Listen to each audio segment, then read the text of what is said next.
Over a 5-day period, I was rejected by 4 NFL teams.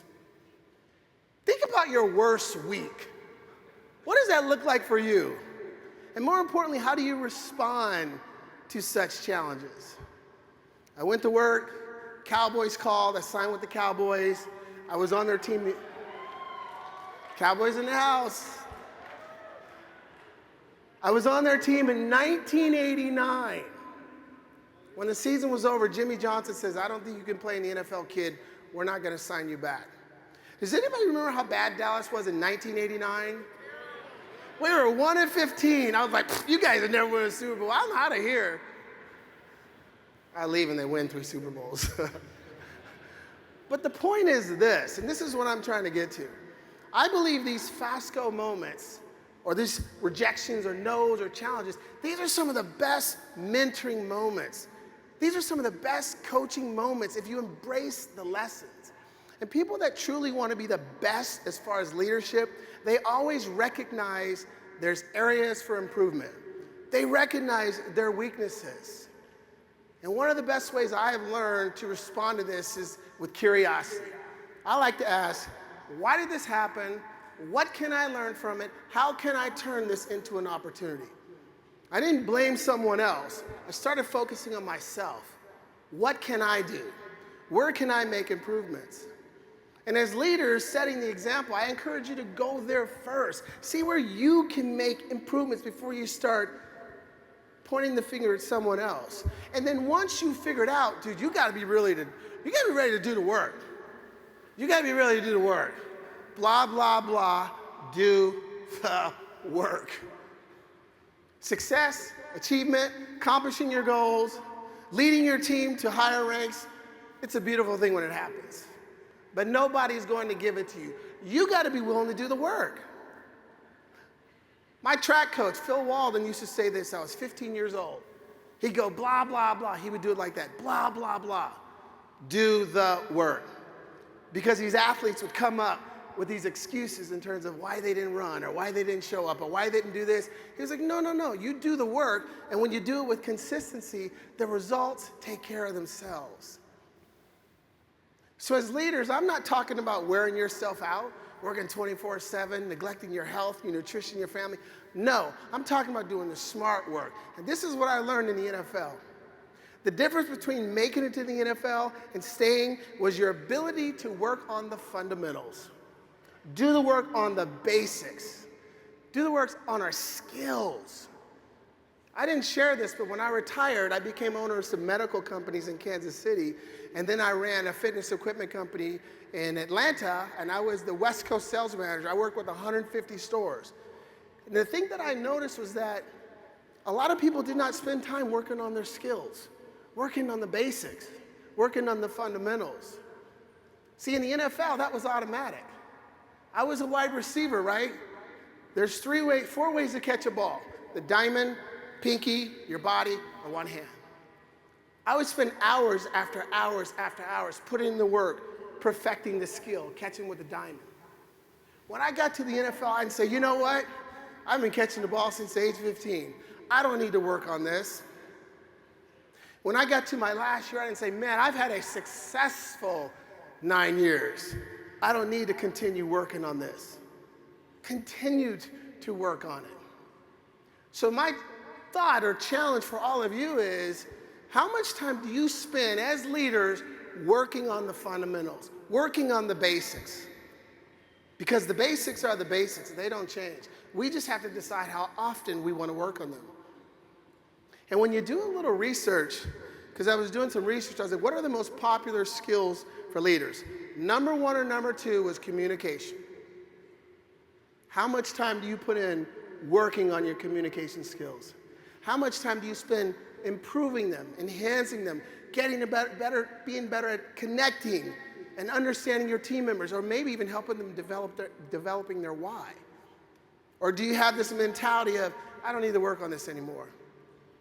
Let me say this. In the NFL, it wasn't just about being good. We wanted to master the skills. And mastery is all about practice.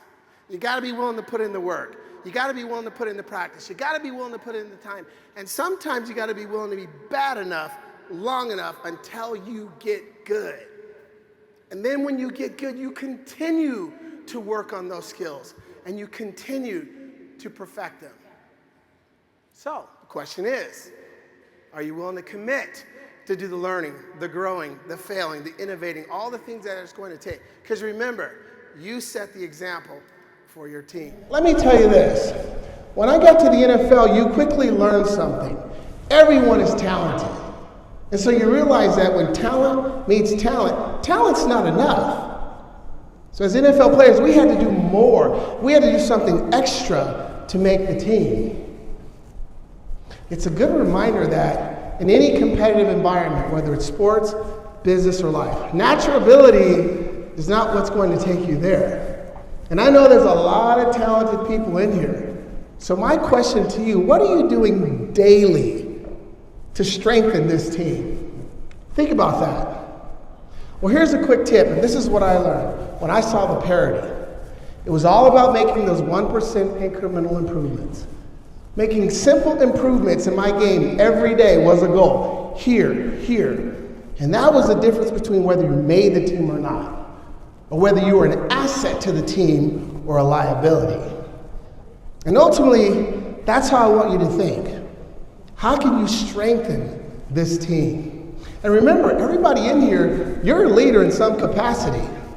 And what do we know about leaders? Well, here's what we know. Let's go here and talk about track and field. Any track and field fans in here? Anybody love track? Let's see one right there. A few. I love track and field.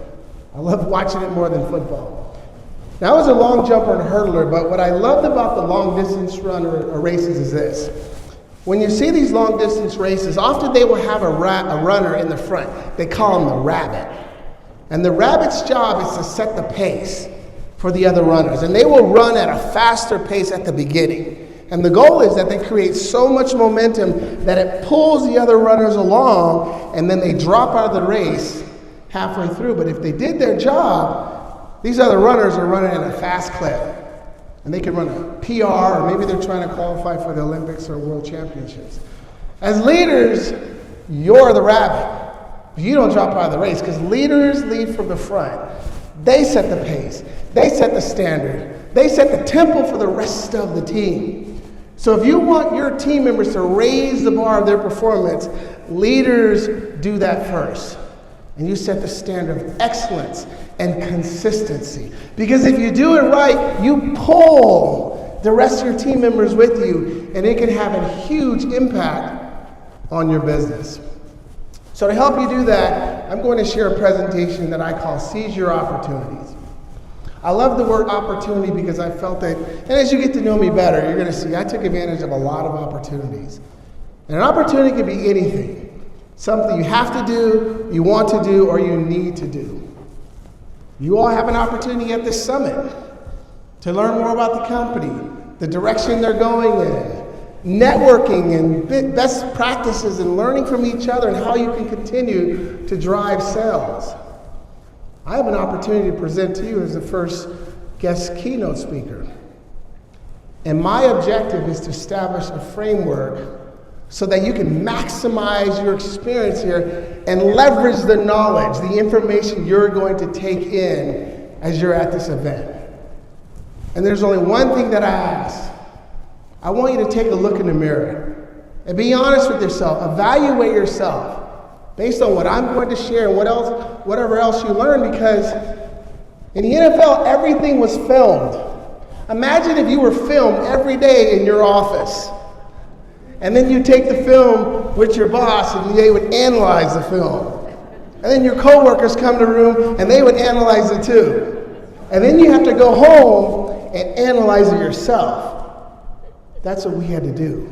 And it was our responsibility to make the corrections, see the flaws, the errors, and make sure we didn't make the same mistakes the next day. Well, you're not being filmed, but I want you to think like that. Take in this information, see how can you use it to become a better leader? How can you use it to strengthen Pearl Vision?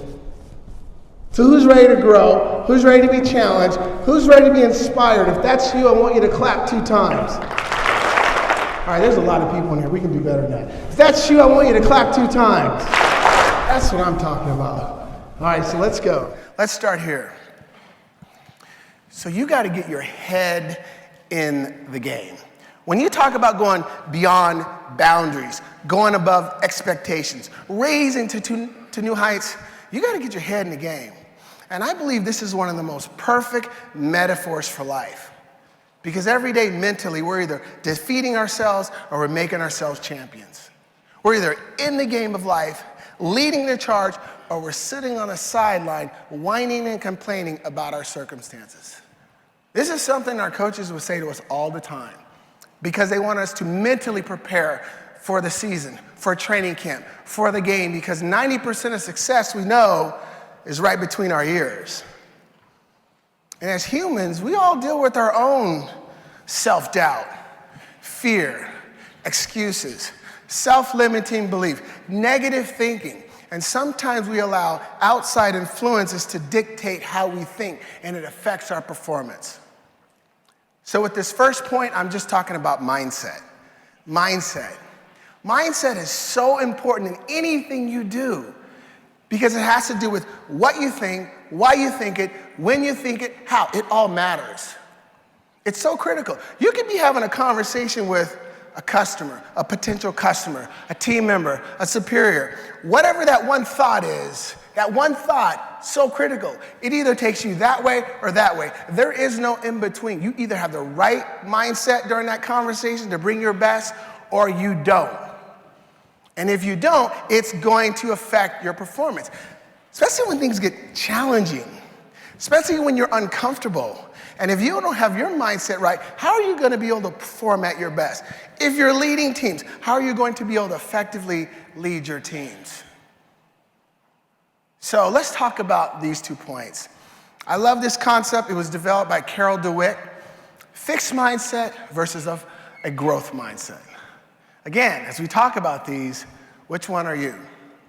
People that have a fixed mindset, they say, they feel their qualities are fixed, their abilities are fixed, they get to a certain point and they won't put in the extra time to improve. And as a result, they don't reach their potential. Their performance becomes stagnant or they go on a decline. But those with the growth mindset, they have the underlying belief that they know that success is connected to learning and growing. And they're willing to keep putting in the work because they know it leads to greater achievement.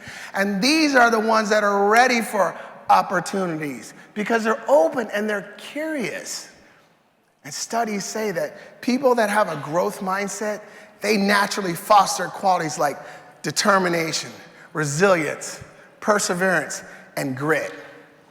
And they have a work ethic that cannot be interrupted. So if you're someone that struggles with this from day to day, maybe mentally you get some of those negative thoughts.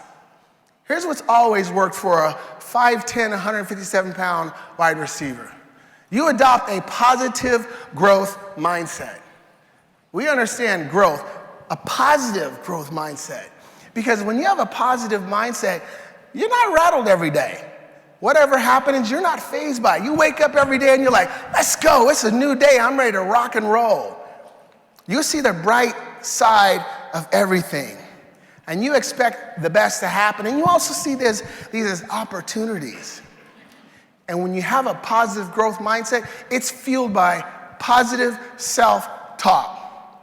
How you talk to yourself every day will affect your confidence. It will affect your performance and your ability to bring your best. You know how intimidating it was for me initially to be in the huddle with Joe Montana? I remember being in the huddle with Joe the first time. I'm like, that's Joe Montana. I was in 8th grade watching him throw the ball. But now I'm in the huddle with him. And initially, here comes the negative self-talk. Man, this is Joe Montana. He's won 4 Super Bowls. He's an all-pro. He throws to Jerry Rice, who's the greatest ever. And I had to catch myself. No, JJ, you're 6 years in the league. You've played with so many different quarterbacks. You're ready. You're faster than Jerry Rice. I mean, I would feed myself positive talk, because if not, that would take me down and out and I wouldn't be able to perform with one of the best. So for you, let's say maybe you're having a meeting with someone and you're a little uncomfortable and that negative self-talk, you got to flip it. Hey, I got this meeting. We got great products and service. I'm qualified. We're going to take care of this person. You got to feed it right away because it is so important to your success, especially when you're going beyond boundaries, where people don't expect you to go. I talk about this first because I'm like the poster child of mindset. You know why? Because the number one question people ask me about my NFL career is not what was it like to play in the NFL, not what was it like to play with Joe, not what was it like to play at Arrowhead. It's like, wait a minute. How did you play 9 years at 5'10", 157 pounds? I was one of the lightest players during my career. I mean, I'm like one of the lightest players under 160 pounds that's had such a long career. I mean, they used to list me in the program at 180 pounds. My coach would say, I don't want the defense to know how small you really are. But I learned if you run scared, you play scared, you run a lot faster. But seriously, according to the experts, according to the odds, according to my stats, I wasn't supposed to be there. Now, some of you right now might be thinking, man, we had a great year last year. Can we really take it to another level? Can we really tap into these other new markets? Man, I'd rather just keep doing what I'm doing. I don't know, maybe some of those thoughts are happening. But let me tell you what helped me. Point number 2 is I had a very strong why to do this. You have to have a burning desire. A burning desire to achieve what you want. A burning desire means that it's something that resonates in your mind, in your gut. It's all you think about, and it drives you every single day. See, I had a burning desire to change my circumstances. See, the experts didn't know I was raised in Northeast Portland in the hood, raised by a single-parent mom who dropped out of school her junior year. Worked really hard, but we struggled growing up. I wanted more. That was my burning desire. So here's a question for all of you. Even though there's company goals, what is your personal business goal? Everyone in here should have a personal business goal, because if you have a personal business goal and you're working towards that, that's going to help you accomplish the number 1 goal. If you don't have a personal business goal, it's like taking a bow and arrow and just aiming at nothing. Nothing to aim for, nothing to shoot for, nothing to gauge your performance, nothing to celebrate. So I want you to think about that right now. What is your personal business goal that's going to help this company? And then, do you have a burning desire? Because understanding this, that's the goal. The reason why that's the goal is just as important.